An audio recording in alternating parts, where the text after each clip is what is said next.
Alright guys, I'm back for a little video. It's been a minute, but we're going to try to start doing some stuff again. We're going to do a little collab here with Amy and Paula, Orchid Whisperer and Hillbilly Orchids.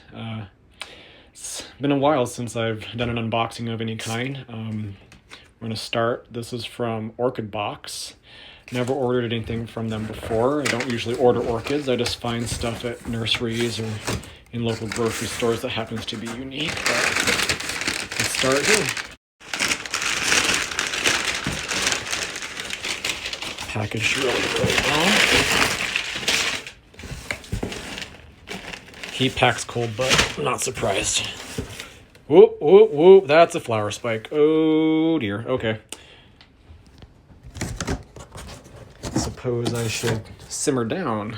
Let me put my phone down. Okay, I'm back. Sorry, I had to just pull everything out because I didn't want to rip those spikes off, but nothing else. I got 1, 2, 3, 4. We'll start with these guys since we already see the flower spikes. Ooh. Oh, nice. They're both in the spike. I thought they were lovely. I should really get a tripod. Alright, wasn't able to find a tripod, but these two are the same exact orchid. The reason I got 2 of them is because this is a very sentimental orchid to me. It is the first one I ever found and purchased in my life. It was actually at Walmart, and it had one shriveled up little bloom, kind of like how this is, but when it bloomed out, it was just white, nothing spectacular. Obviously, it was a first-time bloom, but it didn't do very well, so I got it to regrow, and it came back, and the flowers were absolutely gorgeous. I'll put pictures of them up on the screen, but I lost it. I killed it, and wasn't able to find it because it was a Walmart purchase. And then I was just scrolling through Etsy just for no reason and came across it again. So it's almost hit buy now, but figured, wait a second, better see what else these guys have, make it worth the purchase. There's a little fertilizer and whatnot on them, but that's okay. So these are, oh gosh, they didn't include the tags.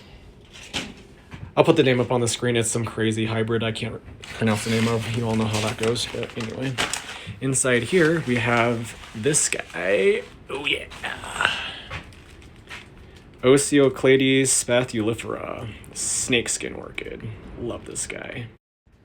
So get close up in here. Look at these beautiful leaves. I mean, that is just something else. The pattern and the color variation on him. Even the underside is cool. Excuse the shaky hand, it's been a long day. So there's that guy. And this next one, if I can pull it out the same, is a cat. And this is the ever so famous hybrid Cattleya on, what is it? Hawaiian Twinkle Lace. It's a little dehydrated, but cats just don't ship well in my experience, even the complex hybrids that are super vigorous. But nice thing about these super vigorous hybrids is once I get it out of this old moss and repot them in my cabinet, it'll just bounce right back in a couple months. So there's my selection. Oh, there's also one that's on pre-order. It's the Phalaenopsis Bronze Maiden. Everyone knows that one, I'm sure. Found it and had to pre-order it, so that'll be shipped out June, so I'll give you guys an update when that arrives. But until then, here's some new orchids, and when I get back to my orchid cabinet, I'll show you guys what's going on in there.